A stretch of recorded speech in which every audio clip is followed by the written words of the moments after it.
Salam sejahtera dan salam perpaduan kepada seluruh rakyat Malaysia. Berita panas malam ini dipetik daripada Malaysia Kini bertajuk Siasatan Daim, SPRM rakam kenyataan 4 individu.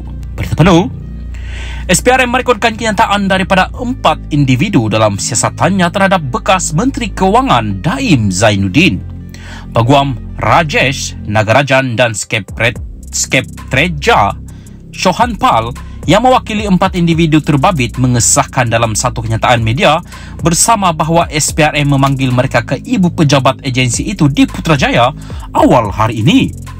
Keempat-empat individu itu telah dipanggil untuk keterangan mereka direkodkan mengikut Seksyen 30 Akta SPRM 2009. Keempat-empat mereka sangat bekerjasama dan segera hadir ke ibu pejabat SPRM untuk direkodkan kenyataan mereka walaupun diberi notis kurang daripada 24 jam untuk berbuat demikian, kata kedua-dua peguam itu.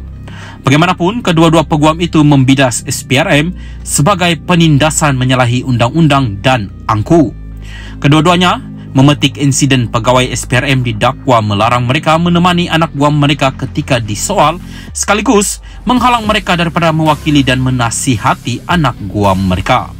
Apabila ditanya pihak yang mengarahkan peguam beredar, pegawai SPRM mendakwa ia arahan datang daripada pihak atasan. Kedua-dua peguam itu mengingatkan SPRM tentang hak untuk mendapatkan perwakilan undang-undang apabila disiasat oleh badan penguatkuasaan adalah asas kepada sistem keadilan jenayah Malaysia. Malaysia Kini telah menghubungi Ketua Pesuruhjaya SPRM Azam Baki untuk mendapatkan maklum balas berhubung perkara itu. Pada 21 Disember tahun lepas, SPRM menyita Menara Ilham, sebuah bangunan bernilai komersial tinggi yang terletak di Kuala Lumpur. Bangunan itu dimiliki oleh keluarga Daim yang juga sekutu rapat bekas Perdana Menteri Dr. Mahathir Mohamad. Salam sejahtera dan salam perpaduan kepada seluruh rakyat Malaysia. Berita panas hari ini dipetik daripada Malaysia Kini bertajuk Sebarang langkah jatuhkan kerajaan akan ternokta Februari ini. Berita penuh, sebarang langkah mahupun usaha untuk menjatuhkan kerajaan pimpinan Perdana Menteri Anwar Ibrahim akan ternokta Februari nanti selepas Sultan Johor menjadi yang di-Pertuan Agong. Penganalisis sosiopolitik dari Universiti Malaya UM, Dr. Abdul Mukti Muhammad yakin selepas kegagalan langkah Dubai, parti politik akan lebih realistik dalam mengatur sebarang gerakan selepas ini. Saya rasa selepas daripada kegagalan langkah Dubai ini, saya rasa parti-parti politik atau politikus sudah pun mula bersifat realistik dan juga lebih berhati-hati untuk menggerakkan gerakan yang sama, terutamanya selepas ini kita akan ada yang di Pertuan Agong dari Johor.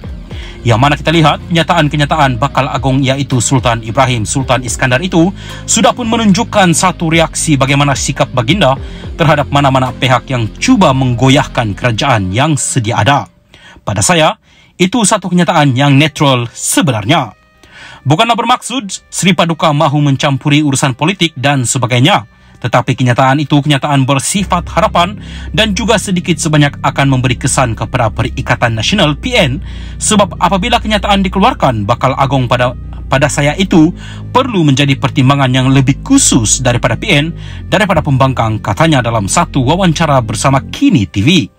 Katanya, melalui langkah Dubai jelas pembangkang gagal kerana mereka sering melakukan propaganda yang memainkan isu semasa. Abdul Mukti berkata, PN seharusnya menunggu sehingga pilihan raya umum akan datang jika berhasrat mahu menjatuhkan kerajaan seandainya kerajaan gabungan ini gagal menjalankan tugas pada rakyat. Seandainya kerajaan PH atau kerajaan perpaduan tak mampu menyelesaikan isu rakyat dengan baik, tunggu pilihan raya umum. Sebab itu proses yang terbaik untuk memilih pemimpin, untuk memilih kerajaan. Kalau tidak, kita akan mengulangi kesilapan yang sama dan kita akan sentiasa ke belakang, katanya lagi. Semalam Ahmad Zahid Hamidi mengesahkan memang wujud gerakan mahu menjatuhkan kerajaan digelar langkah Dubai seperti dilaporkan beberapa hari lalu. Bahkan timbalan Perdana Menteri itu mendakwa gerakan berkenaan bukan saja didalangi pemimpin dari parti pembangkang, bahkan turut disertai individu tertentu dari blok kerajaan. Bagaimanapun, Anwar memilih untuk tidak mengambil pusing mengenai rancangan sulit yang dinamakan langkah Dubai untuk menggulingkan kerajaannya baru-baru ini. Sambil mengakui menyadari rancangan seumpama itu, dia sebaliknya berkata tumpuan kerajaan adalah untuk membangunkan negara. Semalam, Menteri Besar Kedah Muhammad Sanusi MD Nor mengakui wujud gerakan untuk menjatuhkan kerajaan. Namun, bukanlah langkah Dubai, sebaliknya langkah Cawkid. Kata Muhammad Sanusi, mereka hanya perlu bermesyuarat di Kuala Lumpur bagi menjatuhkan kerajaan Anwar. Bagi pensyarah Akademi Pengajian Melayu UM, Dr. Awang Azam Awang Pawi pula, langkah Dubai hanyalah sekadar idea kedai kopi di ibu negara Emiria Arab Bersatu itu. Menurutnya, fokus utama pada bulan Januari ini adalah kepada peralihan yang di Pertuan Agong, bukannya pertukaran kerajaan. Walau bagaimanapun, sebenarnya fokus dalam bulan Januari ini bukan fokus peralihan kerajaan. Perpaduan, sebaliknya satu fokus peralihan yang di Pertuan Agong yang lalu dengan Agong yang baru pada 1 Februari, ini fokus utama dalam kerajaan yang memastikan perahlian tersebut berjalan lancar dan pelbagai perkara yang dirancang. Saya kira ia merupakan idea kedai kopi di Dubai. Saya kira begitu sahaja. Idea itu idea besar, perancangan sangat besar, tetapi dari segi pelaksanaan tindakan tersebut tidak dapat dilakukan. Mereka kena sedar apa-apa nak menumbangkan kerajaan, satu, ia perlu melalui parlimen di Dewan Rakyat. Seperti undi tidak percaya seumpamanya, itu yang pertama. Yang kedua, sekarang ada akta anti lompat parti yang menyekat daripada pergerakan yang sangat berleluasa seperti sebelum pembentukan akta lompat parti. Yang ketiga, kita lihat UMNO mempunyai akur janji dan perjanjian mereka sendiri apabila ahli parlimen mereka keluar seumpamanya mereka kena bayar RM100 juta, tak mungkin itu dilakukan oleh ahli parlimen UMNO, katanya. Jelasnya RM100 juta ringgit adalah satu jumlah yang besar dan tiada wakil rakyat yang mahu menunjukkan mereka mempunyai wang sebanyak itu semata-mata untuk berpaling tada dari kerajaan. Apatah lagi jika gerakan mereka berpaling tada tidak berjaya, ia akan menyebabkan masa depan politik mereka itu semakin gelap, tambahnya lagi. Bagi penganalisis politik dan geostrategis Dr. Azim Hasan pula, langkah Dubai sebenarnya digerakkan oleh pemimpin UMNO yang anti kepada kepimpinan Presiden UMNO. Langkah ini tak logik. Dalam keadaan sekarang bersatu ahli parlimen sendiri pun tak nak sokong. Kalau kata langkah ini berpunca dari PAS juga tidak, kerana PAS tidak akan memulakan sesuatu dalam hal pertukaran kerajaan persekutuan.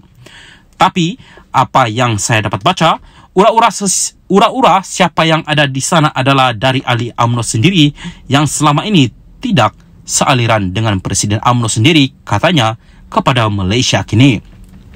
Jelas Azim agak bingung memikirkan langkah yang diambil kumpulan itu kerana mereka sedar sukar untuk berbuat demikian kerana telah ada perjanjian dimeterai dengan parti.